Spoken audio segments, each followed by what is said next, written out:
This podcast is brought to you by WRFL, Radio Free Lexington. Find us online at wrfl.fm. Catch us on your FM radio while you're in Central Kentucky at 88.1 FM, all the way to the left. Thank you for listening, and please be sure to subscribe.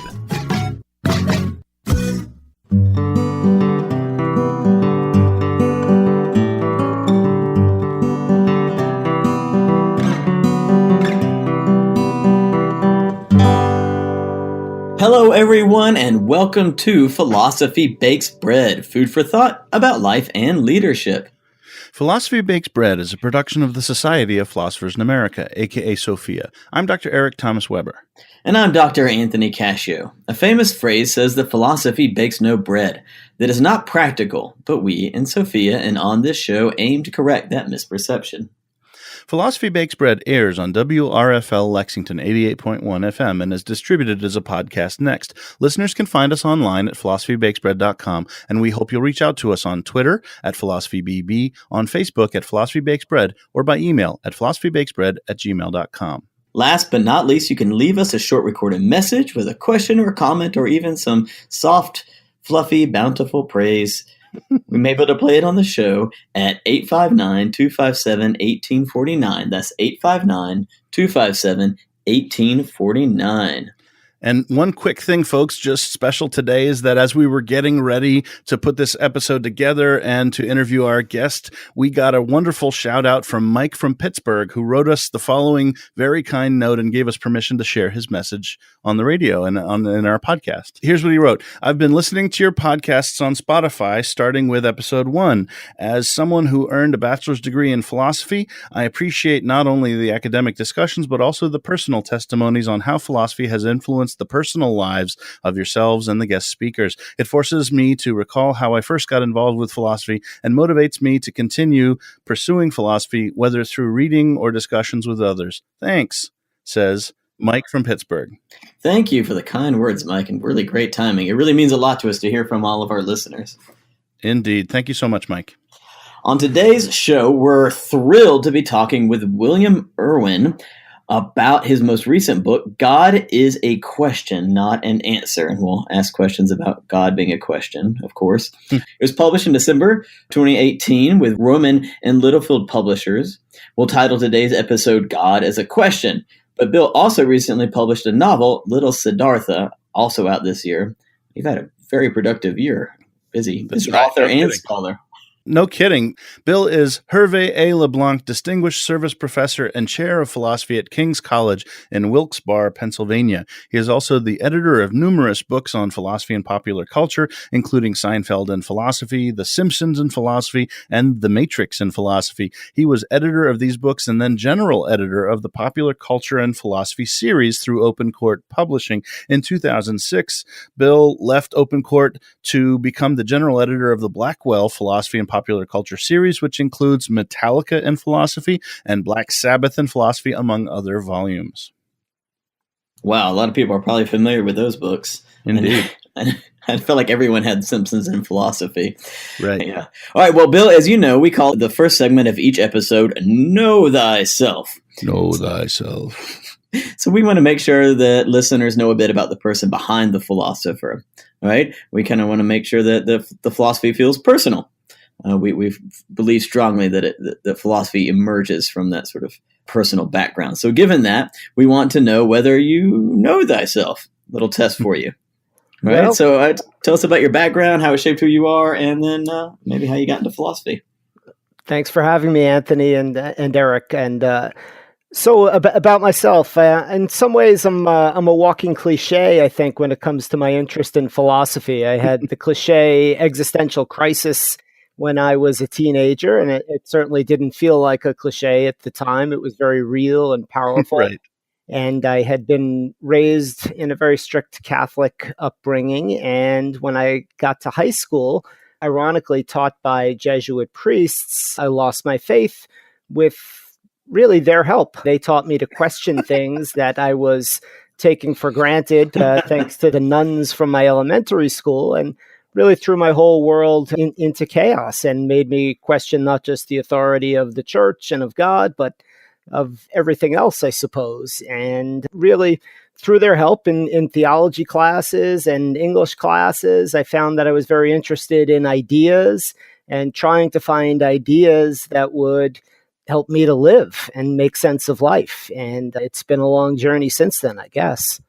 So this was Bill through high school, is that correct?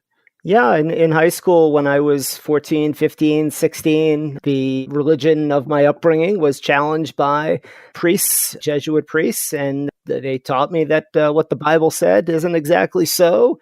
And they taught me who wrote the Bible and why. And they taught me that faith needs to be in dialogue with reason, and you can't simply have faith without reason. And although for them, faith persisted, for me, it fell away.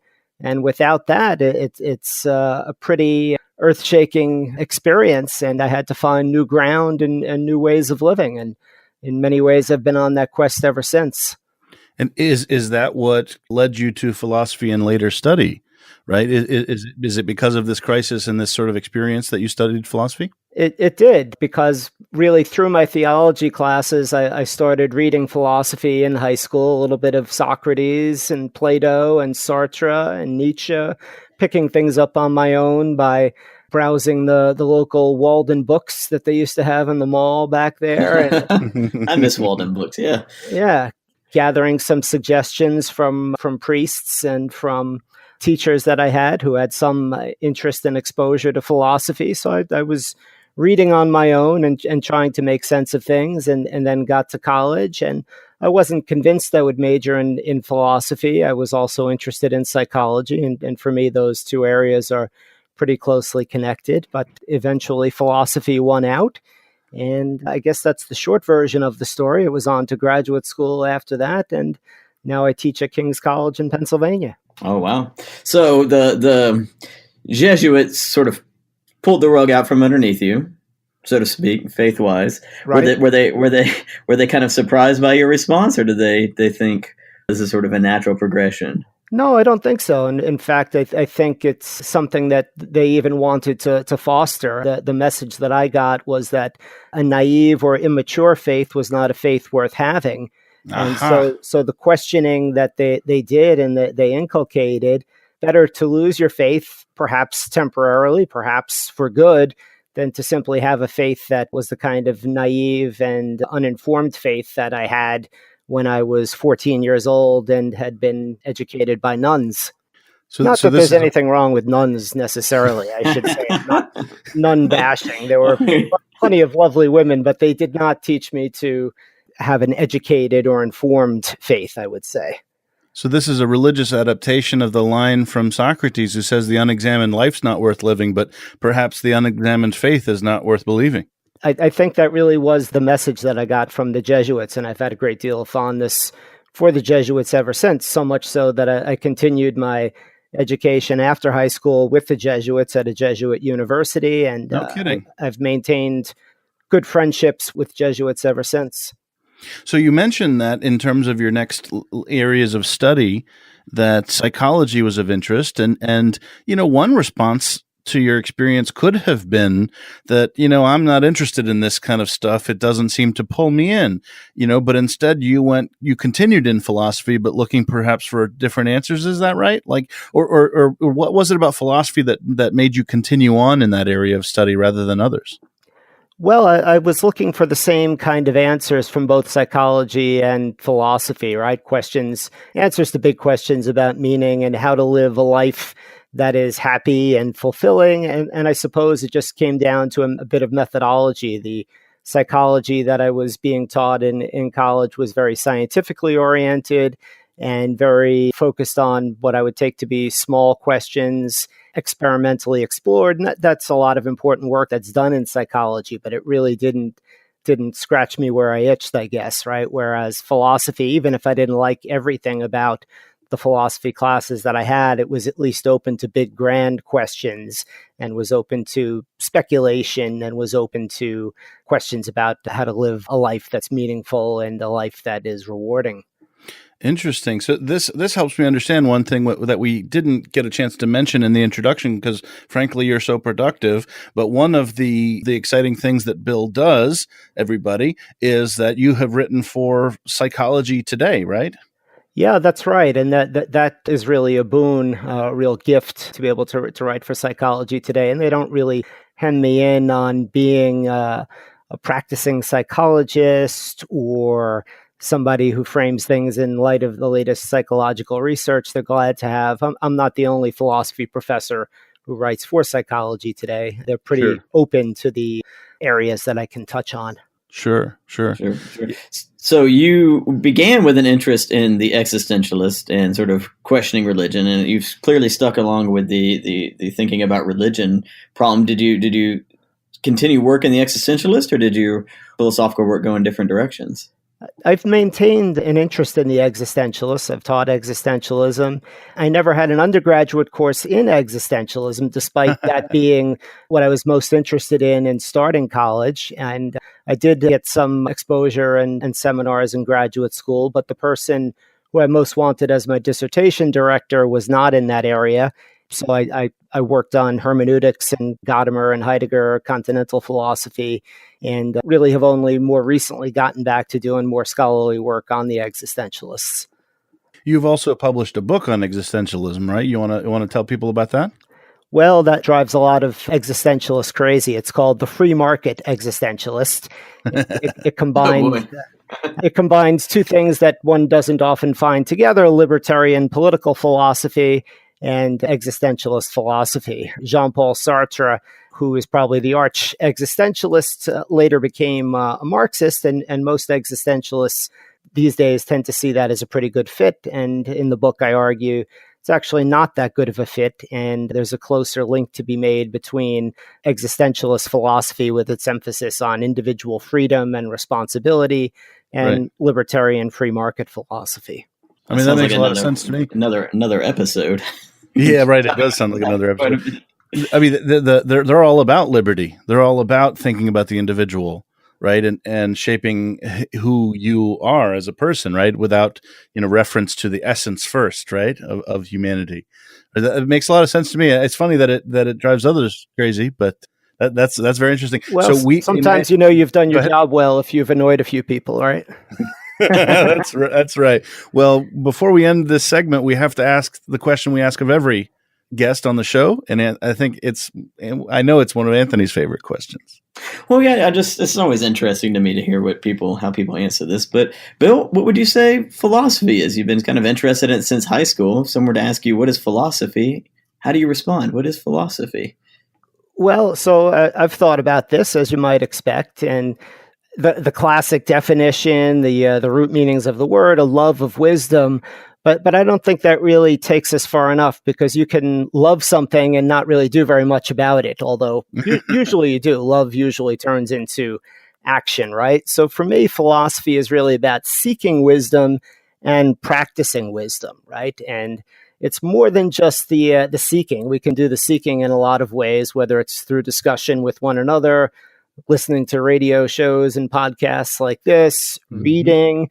All of those things are ways of seeking wisdom. But then if you don't put it into practice, I don't really see what the point is. So for me, and really this gets back to my origin story as we've been indulging it, it's about finding ways to live, right? Seeking wisdom in its various sources and putting it into practice. So just as an example of that, I've become very interested in addition to existentialism and philosophies of Stoicism and Buddhism. And those are very practical philosophies, as many listeners will know. Right. And simply studying those as academic areas of interest might be fine. But for me, the point of Stoicism and the point of Buddhism is to put into practice large parts of what they teach. So I'm a dedicated meditator as a result of my pursuits with Buddhism. And with regard to Stoicism, I do a lot of self-analysis on a daily basis, writing in a journal, reflecting on the ways in which I've either learned to accept and control my emotions and accept the world, or the ways in which I've fallen short. So for me, it's all about ongoing practice as well as the academic side of reading. Well, that is a wonderful understanding of philosophy, very sympathetic with the aims of our show. And there's one last thing I just have to bring up. You have a tattoo, and I think it's important for people to know what it says. Oh, yeah. So I have a tattoo on my right arm that says, "Know Thyself," which, of course, is the title of this segment. I'd like to tell you that you inspired me to get the tattoo, but I think I've had the tattoo longer than you've had the segment. We'll take credit anyway. How about that? Yeah. That's right. And actually, it says "Know Thyself" in ancient Greek. So I get a lot of questions when I'm out in public without my upper arm covered. What is that? Yeah. It's all Greek to me. It's all Greek to me. There you go. Well, thanks everybody for listening to this first segment of Philosophy Bakes Bread. We're going to come back after a short break. This is Eric Weber. My co-host is Anthony Cashio, and we've been very fortunate to be able to talk with Bill Irwin. We'll be right back.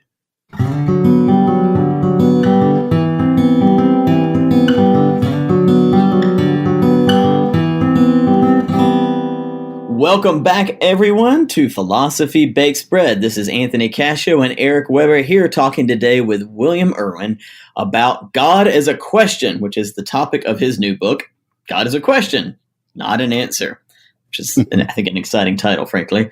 So in the second segment, we're going to ask Bill all about the main thrust of his book, why he wrote it, what he means to tell us. In the next segment, we'll ask him about implications of his view for public discourse and civil society. So, Bill, we actually have a lot to talk to you about. You're doing a lot of amazing, interesting things. But I think the first question needs to really be about the question in your book, namely God. So what do you mean when you say that God is a question and not an answer? Well, it's meant to be a provocative title, right? And meant to get people to think about it. I don't mean it literally, of course, but what I mean to suggest by saying God is a question is that it's open, right? That we should continue to think about it and live with the question. And I guess since you ask, I should confess, as I do in the book, that I got the title actually from a recent novel called The Meursault Investigation, which is a sequel to Camus' famous existentialist novel, The Stranger. And the main character in the novel says this, that God is a question, not an answer. And it really stuck with me, right? The idea being that it's not fully settled, right? Whether or not there's a God or what God is or who God is, if indeed there is a God, right? It's a great question. It's one of the biggest, if not the biggest question of all. And to me, philosophy is about living with questions rather than simply having settled answers to things, right? Where we have settled answers, philosophy tends to move aside. Interesting. So your first chapter, Bill, you titled, "You Can Doubt Anything and You Should." So you seem to be making a moral claim here and saying should, right? Why should people doubt anything? And does it mean that people should doubt everything? And, following on that, why should we doubt things? Isn't it sort of scary to doubt? Isn't certainty and the feeling of it at least comforting? Good. A lot of questions. A lot of questions there. So right. I don't necessarily mean it in a finger wagging should way, telling people what they have to do. But that chapter begins with just looking at Descartes and the idea that many more things are open to doubt than we would ordinarily realize. And I also talk about the more recent update of Descartes' evil deceiver scenario that Nick Bostrom talks about with the simulation argument, that what are the odds that actually we're living in a simulation. And so I'm simply highlighting there the fact that the things we take most for granted, even those things can be subject to doubt, right? And that we're in a state of uncertainty regarding, even if we're not in a panic and experiencing the anxiety that sometimes is related to doubt. And I believe that connects with your question then of, well, why doubt, right? Isn't it easier and more pleasant to live in a state of having answers settled and being in a state of certainty? And I think you're right. That oftentimes is much more pleasant and much more settled in its feeling, but I just don't find that, and here's maybe sort of my existentialist impulse coming through, as authentic. I find almost everything to be haunted with doubt, everything to be at least potentially unsettled. And I think of a friend of mine who's a Marine or an ex-Marine, but I don't think there are any ex-Marines. He's always going to be a Marine. And he introduced me to the phrase that was part of his military training, embrace the suck, which I suppose means that even when you don't like something, you can throw yourself into it and find yourself enjoying it, whether it's a long run in the military with your rucksack on, or in this case, doubt may not have been the way in which I would have designed the world if I were in charge of designing it, but it seems part of the fabric of the world. And doubt can lead to a sense of wonder and awe and appreciation and even the pleasure of puzzle solving. So all of that is good, and all of that is a healthy part of doubt, and we might as well embrace the suck, I suppose. Embrace the suck. I really like that, is this idea, because we usually think of doubt as something very negative, like why would I doubt that? But the way you sort of recouch it there, it sort of opens up the world and creates new possibilities, new meaning. And if we tie it back into what your experience with the Jesuits, it sort of deepens the possibilities for faith. That's right. It does, right? And we say that philosophy begins in wonder, right? And instead of thinking of it in the negative sense of doubt, right, wonder itself is full of questions, and there's no wonder to be had if there is no doubt to be had. Ooh, I like that. Yeah. Well, Bill, embrace that with embrace the suck. No wonder to be had if no doubt is to be had. I just made that up. I don't know if it's any good, but. Well, Bill, on our show, we try to beware of isms and big terms, and I think it's a pretty popular kind of notion, existentialism. I think your average person would have a hard time saying what it means and what it is, and we've talked a bit about it already, and we've mentioned liberty, we've mentioned authenticity, but and you've written a book on existentialism, and you've studied it a long time. In a nutshell, for listeners who have heard the word but don't really know what to explain and how to explain what it is, what is existentialism? Well, I'll give it a shot since you ask. I'd say it's a philosophy that attempts to overcome an experience of despair or meaninglessness through acts of freedom and self-creation in order to become a genuine person. That's my sort of textbooky sounding definition. I don't know if that works. That's the most succinct definition I've heard of existentialism ever. Me too. I like it. Really quite good, actually. Yeah.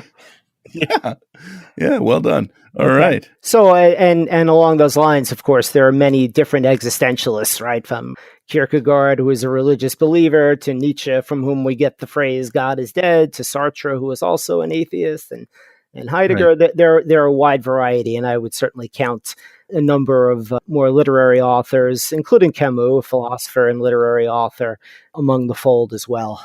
Nice. Very good. All right. Well, back to your book real quick.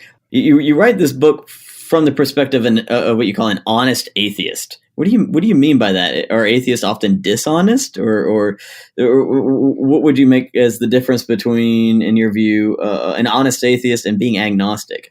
Yeah, so that's a phrase that gets me into trouble, right? Because it raises the question that you perceptively raised. Am I saying that most atheists are not honest? And no, I don't mean to imply that at all. Maybe the best way to explain what I mean by an honest atheist is in contrast to what I would call an honest believer. And an honest believer is a believer in God who recognizes sometimes the experience of doubt, that the honest believer pauses on the question and says, what if I'm wrong about this? Or is it possible that I'm wrong about this? And commonly enough actually goes perhaps through periods of time when he or she thinks, maybe I am wrong about this. And so if we flip it back to the other side, most atheists, I believe, are honest atheists. They believe that there is no God, but it does occasionally come to mind to them that they could be wrong, that they don't have absolute certainty about this, that really important things do hang on the issue of whether there is a God. And sometimes they go through periods of time where they're not as fully confident in their atheism as they perhaps were at other times. And linked with that is the question you asked then about, well, so what's the difference between an honest atheist and an agnostic? Well, the two shade into one another, I suppose, right? For me, an agnostic is one who really says, I just genuinely don't know. And perhaps they incline toward belief or non-belief. But for me, the honest atheist is not someone simply saying, I don't know. They really believe, well, they have good reason to believe, what we might even call true justified belief, that there is no God, but they admit that they don't have absolute certainty about it. And I suppose that I came to speak about the honest atheist because, maybe for understandable reasons, there are evangelical atheists out there and fundamentalist atheists out there who want to say that there is no room at all for doubt in their position, that they in some way are the flip side of the evangelical Christian or Muslim or whatever else who wants to say that there's no room for doubt in their belief. And neither of those extremes seems to me to be at all authentic or really helpful. Interesting. Right. Because that doubt again, sort of opening us up and keeping us honest. I like that. The evangelical atheist. Have you never met an evangelical atheist, Eric? Well, I have. I just hadn't had such a good label before. Yeah. Well, they want to spread the word, right? William, it goes all the way back. William James had a great one-liner, if I can remember it, where he talks about the atheist who believes in no God and worships him. Right, and this is sort of the evangelical atheist. Well, in contrast, Bill, in your book, you talk about the pray-theists. What, for our listeners, is a pray-theist, and does it make sense for atheists to pray? And to whom or to what would a pray-theist be praying? Yeah, so a pray-theist, right, is a praying atheist. I don't know how many of them there are out there. A couple who I've come across, and I count myself as one of them. Sounds odd. Sounds like a contradiction in terms, but it sure does. For me, it fits with the pursuit of wisdom and the practice of wisdom. So lots of people recognize that there are things that can be gathered from religion, even if you are an atheist, and one of those is meditation. I mentioned meditation earlier in our conversation. Sam Harris, noted atheist, perhaps evangelical atheist, has a whole book on meditation called Waking Up. It's a very good book. I'd recommend it. But he doesn't take it, of course, as far as prayer. And the reason, I suppose, that he doesn't, and the reason it sounds like a contradiction in terms to many people, is that a prayer would have to be directed toward God, wouldn't it? And in the book, I suggest it doesn't. And I give an example of the Tibetan prayer for the four immeasurables, which is quite long, so I won't try to recite it all for you. But it basically is, instead of invoking a deity, is phrased in the form of may I or may there be. So let me alter a popular prayer for you to show a way in which we can make this into atheist prayer. Many people will know the famous Serenity Prayer, beloved of recovery groups, but beyond just the recovery movement, that goes, God, grant me the serenity to accept the things I cannot change, courage to change the things I can, wisdom to know the difference.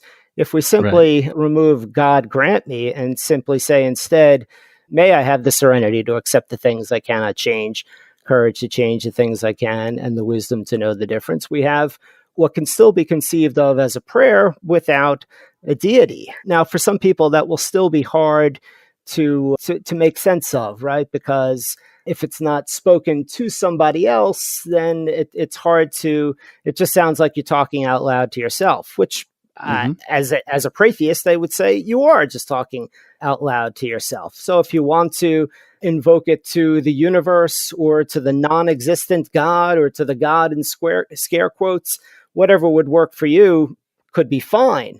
And we may then still wonder, why bother speaking out loud or even just in the silence of one's own mind to something not listening? But I'd suggest we do this. I do this on a regular basis, and not just because I'm crazy and talk out loud to myself, but I also have a habit of entertaining myself, as many people do, by singing in the car when I'm all by myself and singing in the shower when I'm all by myself. And I think I get something out of those activities. There's real expression there, and it makes me feel better. And likewise, prayer-type language, suitably altered for the atheist, can be an important expression of hopes, desires, expressions of gratitude, recognitions of humility.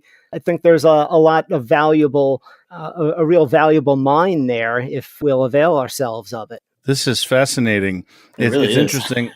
this notion of, may you have safe travels. If I say this to someone, I mean, someone else might say that's necessarily a prayer, but I can imagine this is sort of wishing someone well, right? And you mentioned William James. William James would say that, positive thinking and speech can sort of inspire your actions, right? And Yes. so it can have positive consequences. This is fascinating. I've never thought of it this way. It fits very much with pragmatism, particularly James, I think. Yes.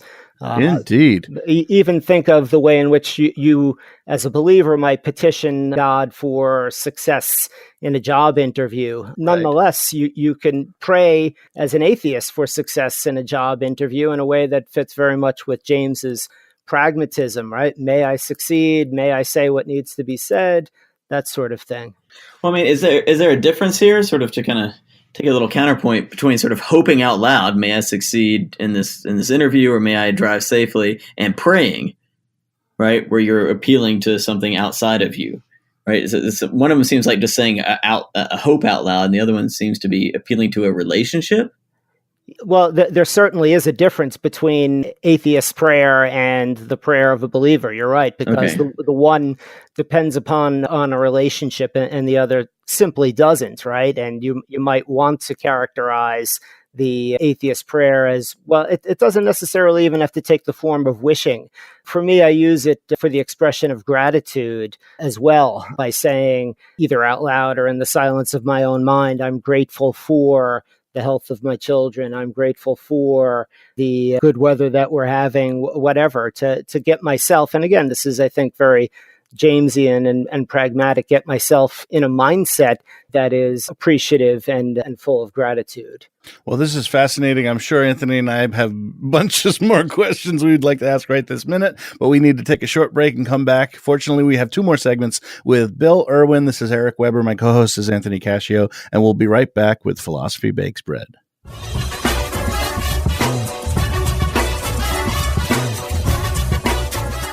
If you're hearing this, that means podcast advertising works.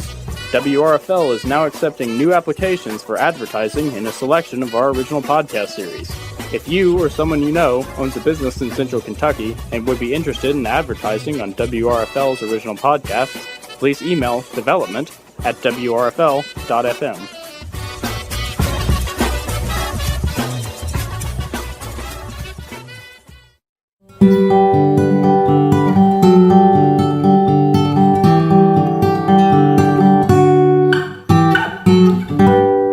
Welcome back to Philosophy Bakes Bread. This is Anthony Cashio and Eric Weber, and we've been having a really insightful and exciting conversation with William Irwin about God as a Question.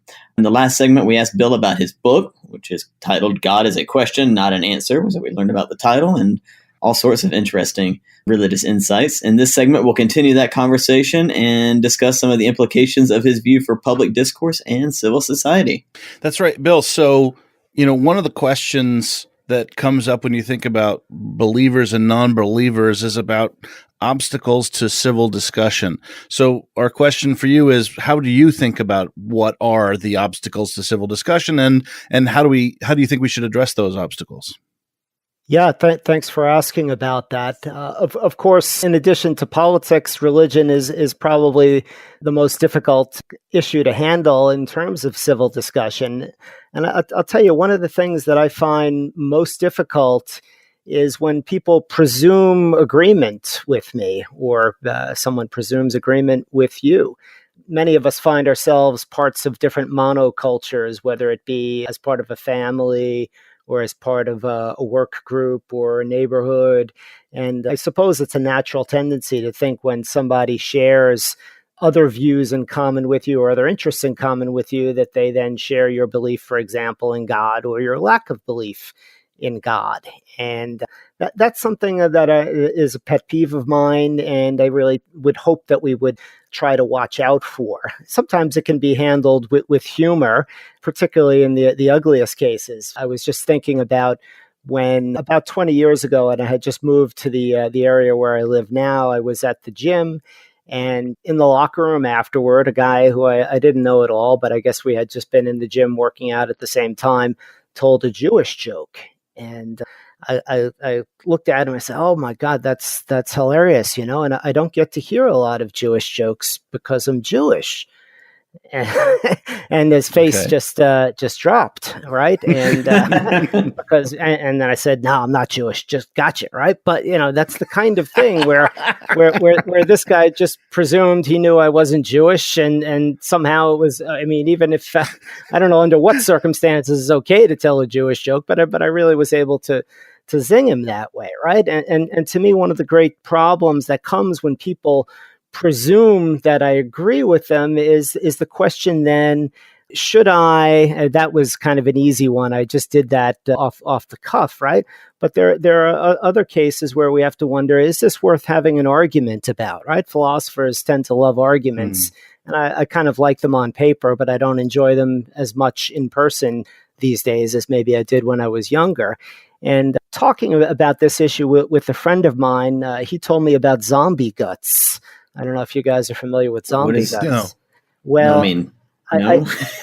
I know what a zombie is, and I know what guts are. I don't. Well, let's put those together. I don't happen to watch The Walking Dead myself, but apparently it came from this. In early episodes, in early seasons, one way of getting the zombies off your trail was to rub some zombie guts on you. Because then you smelled like a zombie and they'd leave you alone, right? And so I Googled this, and I was looking around, and some fans were asking, well, why don't they do that anymore, right? And I guess one reason is that it's too easy for the plot. But another that somebody suggested is that you can become infected with the zombie guts if you rub them on yourself too much. And this, for me, really enriched the analogy that my friend gave me, right? That sometimes it's not worth entering into an argument with somebody and you rub a little zombie guts on yourself, right? Kind of going along that you believe or don't believe or whatever as they do.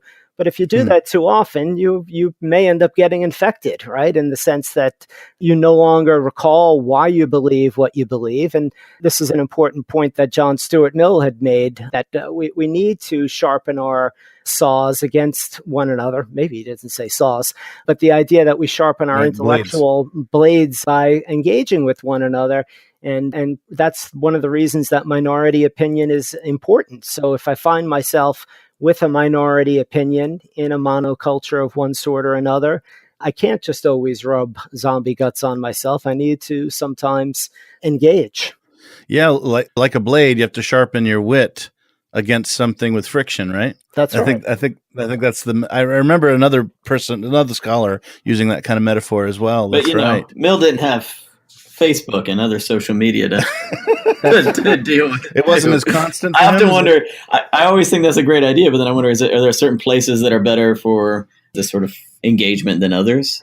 Oh, I think that's absolutely right. And even within the realm of social media, there are some social media that are better suited to it than others, right? So more and more, I keep Facebook for pictures of my kids and news and that sort of thing. I have some professional things on there, but I really don't want to get into an argument with anybody on Facebook. Twitter, I don't enjoy arguments either, but I'm more likely to post or retweet something controversial or engage with somebody there.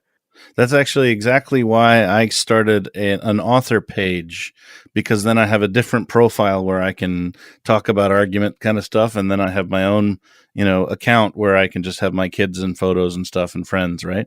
So, but I get your point. It's about kind of different purposes in different places. That makes a lot of sense. I want to ask you about another chapter in your book, chapter 8, which you've titled A Skeptic's Guide to Religions, Spiritual and Secular. First of all, for listeners who are unfamiliar with this kind of language, what is a secular religion? And then secondly, what guidance do you propose for skeptics of either of these? Well, so a secular religion also may sound like a contradiction in terms, right? But in some ways, Americanism for some people seems to be a kind of a secular religion. They believe in an American exceptionalism and the greatness of America and the chosenness of being an American, in many senses similar to the way in which someone is Catholic or Protestant or a Muslim or a Jew. I also think that for a lot of people, environmentalism becomes a kind of substitute religion. And so they give up on questioning and have their prophets and their faith, etc.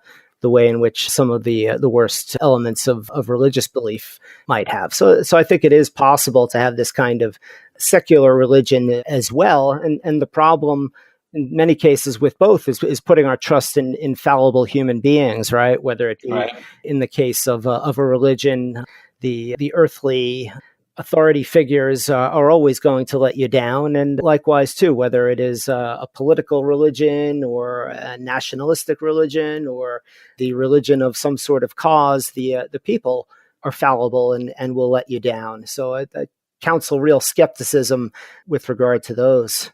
We mentioned, what do we call it, evangelical atheism earlier. Would you maybe put that in the secular religion category? Oh, that's a good point. I hadn't even thought to lump it in there, but it ironically is, sort of a secular religion.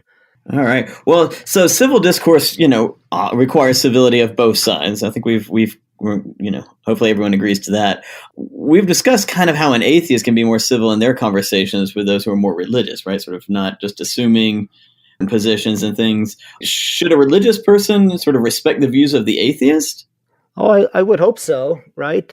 As long as any position is arrived at honestly, I would hope the religious person respects the views of the atheist. As I had mentioned, this has been largely my experience from teenage years up to the present. I've rarely come across a religious believer who won't have a conversation with me or considers me just damned to hell and wants to keep their children away from me.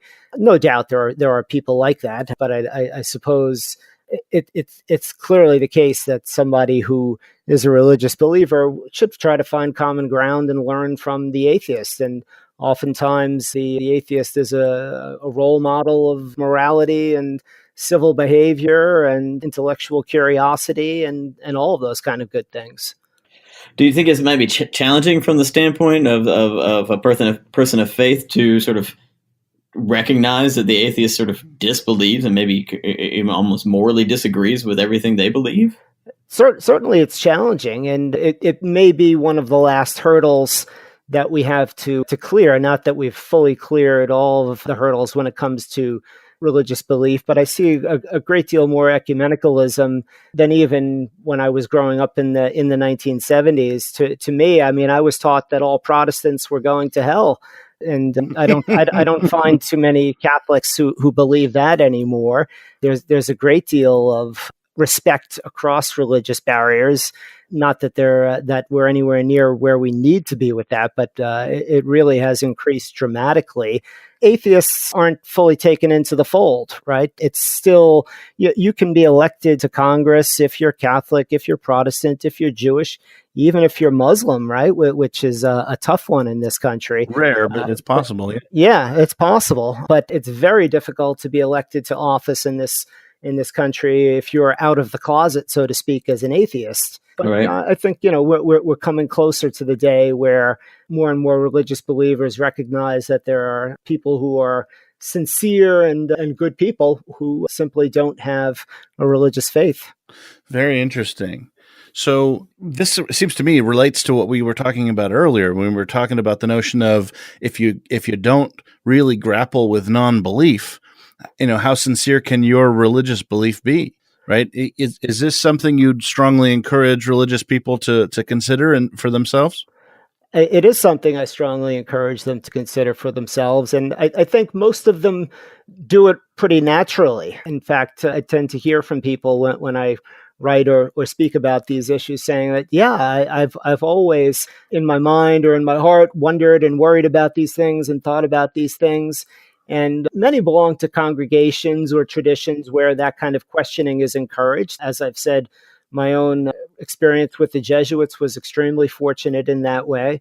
A lot of people who I've spoken with of Jewish ancestry and upbringing said that their culture was so much a questioning culture that these kind of issues and questions were always entertained and open for debate and discussion. And given the state of the world, right, in which we see so much that is not perfect and asks us to question, how could there be a God in a world like this? I think it's a question that occurs naturally to everyone. And I encourage them to explore the issue, learn for yourself who wrote the Bible and why, and read some philosophy and discuss some philosophy on the issue of God, right? And what kind of God makes sense, right? And that's one of the issues that are raised in the book as well. It doesn't, and this is where so many of the not honest atheists fall short, is they think they've ruled out the possibility of an all-loving, all-powerful, all-good God, and they're done with the issue. But there are so many other conceptions of God that are out there that they need serious attention and serious consideration. And it's the kind of thing that, again, to use the phrase, gives an honest atheist pause and needs to wonder and needs to continue to struggle with. Well, this is fascinating stuff, and Anthony and I have a bunch more questions, but fortunately we have one more segment with the great Bill Irwin. This is Eric Weber. My co-host is Anthony Cashio, and you've been listening to Philosophy Bakes Bread. We'll be back after a short break.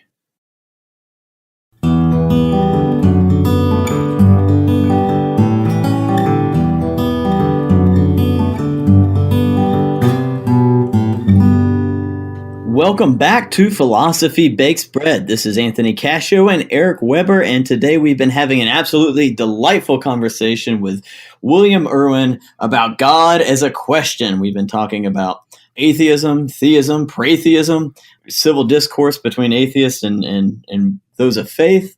In this last segment, we're going to end with a big picture question for Bill. We're going to ask him whether or not he thinks philosophy bakes bread, and we'll have some lighthearted thoughts for you guys to hopefully giggle at a little bit as we go on our way. Hopefully, all right? They're funny, right? Hopefully. Well, Bill, you conclude the book with a chapter called "Confessions of a Recovering Catholic." Is Catholicism something people need to recover from? What do you mean by that? Well, it's a little tongue in cheek, right? The phrasing refers to recovery, right, from addiction and that sort of thing. But the point of the analogy is, though, that somebody in recovery from alcoholism or addiction generally recognizes that they will always be an alcoholic or addict, even if they no longer use, right, or drink.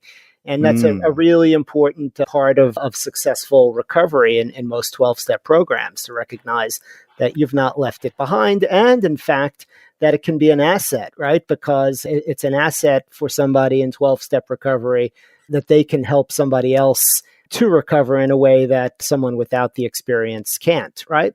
So when I say that I'm a recovering Catholic, right, I mean that in the sense of being a cultural Catholic. It's right. Something that I can't and really don't even necessarily want to leave behind. It's part of who I am, that I was raised in this culture and religion, and I embrace it, much the way in which I've mentioned some of my Jewish correspondents earlier, who would talk about the way in which their culture was one of questioning, and there's no real contradiction to call oneself a Jewish atheist, right, in the sense that one doesn't necessarily accept the religious tenets, but nonetheless values the ethnicity and the culture. And likewise, I see my Catholicism as being part of who I am that won't go away. And in some ways makes me valuable for other Catholics who are in doubt, who are struggling with their faith, whether they end up where I am or they renew their faith. Either way, I think it's important to be available and hopefully an asset for those who share a background. Very good. Yeah, indeed. As a cultural Catholic, I'm right there with you. Okay. I've had those conversations too. So Bill, we've touched on this next question a little bit, a couple times in different ways over the course of the interview, but this is sort of a final big picture question moment. So in your book, when you argue that non-believers suffer from certain misconceptions about faith, to sum up, what do you think is sort of perhaps the biggest misconception that non-believers have about faith? Yeah, so lots of non-believers have the idea that faith simply means believing against evidence, and that it's naive, and that it's disingenuous, and it's not authentic. And I don't believe that's necessarily the case at all. In the research that I've done in writing the book, I found that for a lot of believers, faith has as much to do with commitment as it does to do with belief.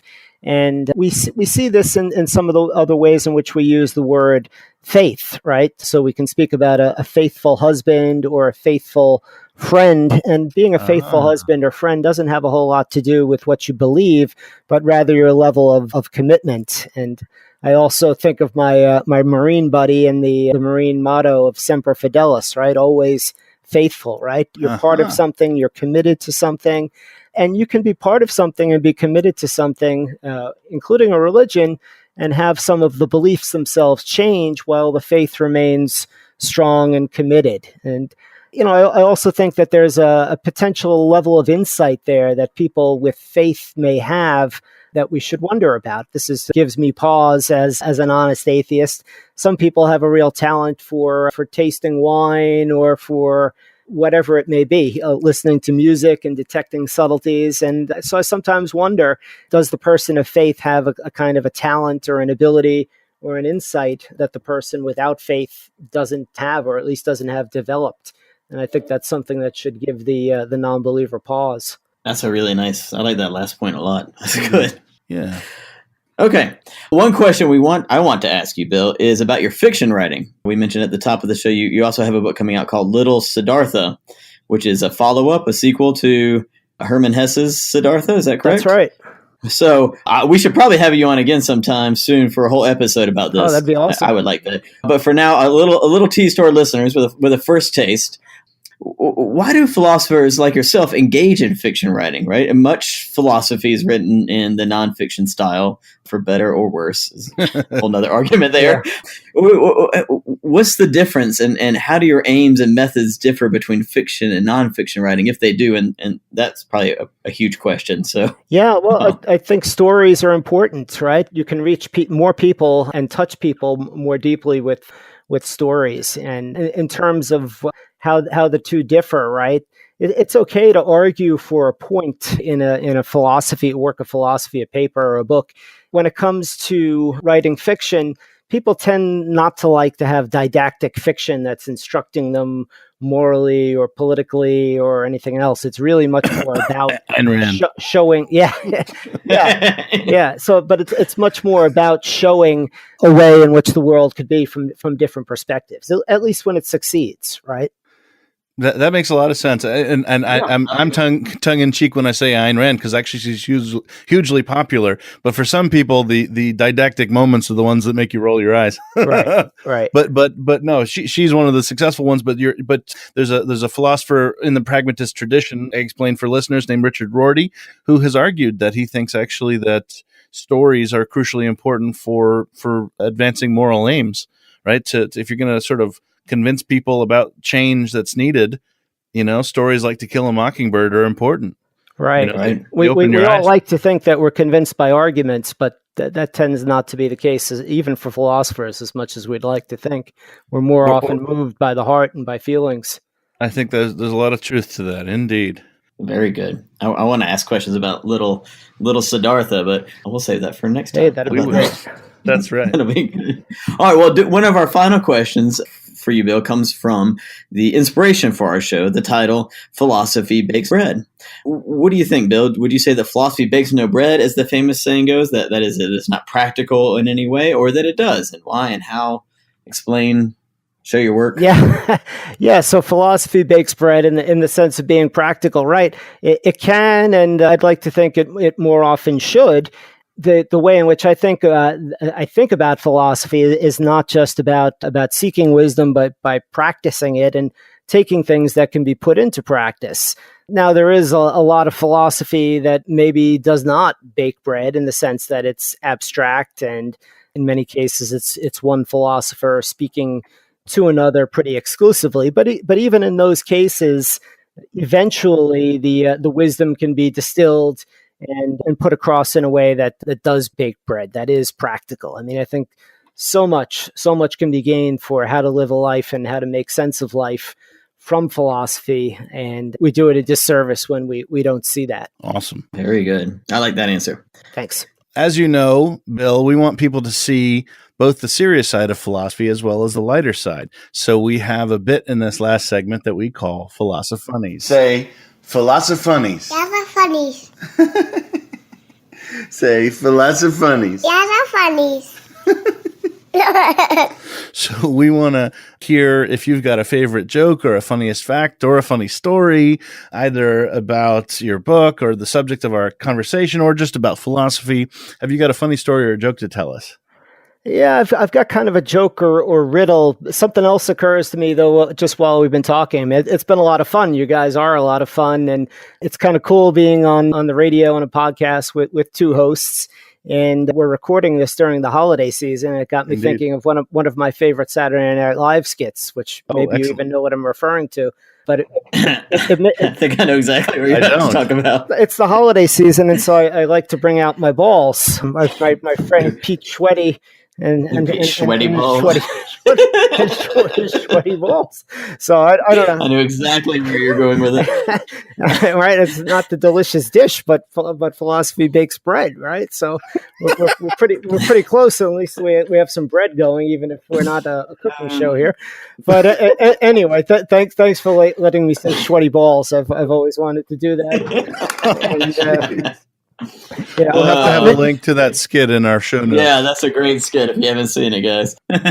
Yeah. Excellent. Oh boy. That's good. So Anthony and I gathered just a couple also to add here at the end, a little bit more for our dessert. You want to do this first one? Little Laffy Taffy ones. How many atheists does it take to change a light bulb, Eric? I don't know. How many? 2. One to actually change the bulb, and the other to videotape the job so fundamentalists won't claim that God did it. Got a little chuckle on that one. All right. Yeah. And I like this one. What do you get when you cross a Jehovah's Witness with an atheist? I don't know. What? Someone who knocks on your door for no apparent reason.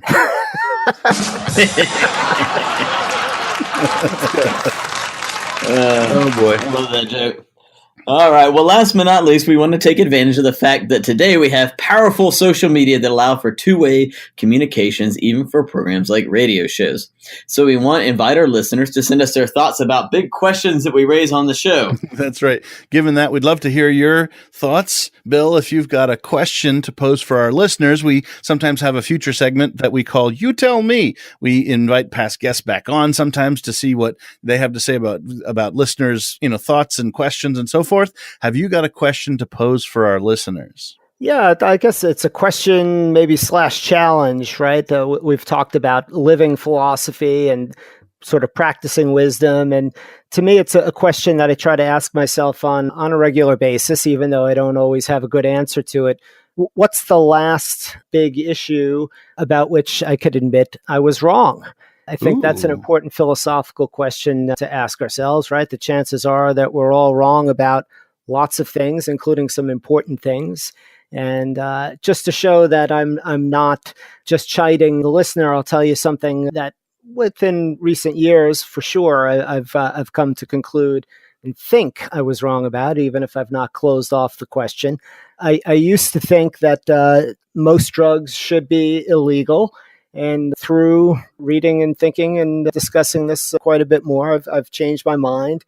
And at least for the moment, I think that all or nearly all drugs should be legal. Interesting. That's a big reversal. Yeah, no kidding. Yeah. Well, that's very good. That's a wonderful question, too. And I'll admit that I didn't think a certain candidate could really become president. And I was wrong about that. I was truly wrong. Right. I didn't think that could happen. But so there's a little effort at a bit of humility. Right. Well, that's fantastic. Thank you so much for that question. I wish I was wrong about that one. All right. Well, thanks everyone for listening to Philosophy Bakes Bread. Your host, Anthony Cashio and Eric Weber, are really grateful to have been joined this afternoon by William Irwin, and we hope you listeners will join us again soon. Consider sending us your thoughts about anything you've heard today that you'd like to hear about in the future, or about the specific questions we raised for you. It's really like Bill's question here, right? What is that last big issue about which you can admit that you were wrong? That's we all awesome. make those mistakes. Yeah, that's right. Remember, folks, you can reach us on Twitter, Facebook, and on our website at philosophybakesbread.com. And there you'll find transcripts for many of our episodes. And one more thing, folks, if you want to support the show and to be more involved in the work of the Society of Philosophers in America, SOPHIA, the easiest thing to do is to go consider joining as a member by heading over to philosophersinamerica.com. If you're enjoying the show, and we hope that you are, please take a second to rate and review us on wherever you're listening to us today, Apple Podcasts, Spotify, YouTube. I believe we're up on YouTube now. And you can, of course, email us at philosophybakespread@gmail.com. And you can also call us and leave a short recorded message with a question or comment that we may be able to play on the show. You can reach us at 859-257-1849. That's 859-257-1849. One last big, huge thank you to Bill for joining us today. Thank you, Bill. It's been an awesome conversation. Thanks, guys. It's a pleasure. Indeed. All right. Can't wait to have you back. And I hope everyone will join us again next time on Philosophy Bakes Bread. Food for thought about life and leadership.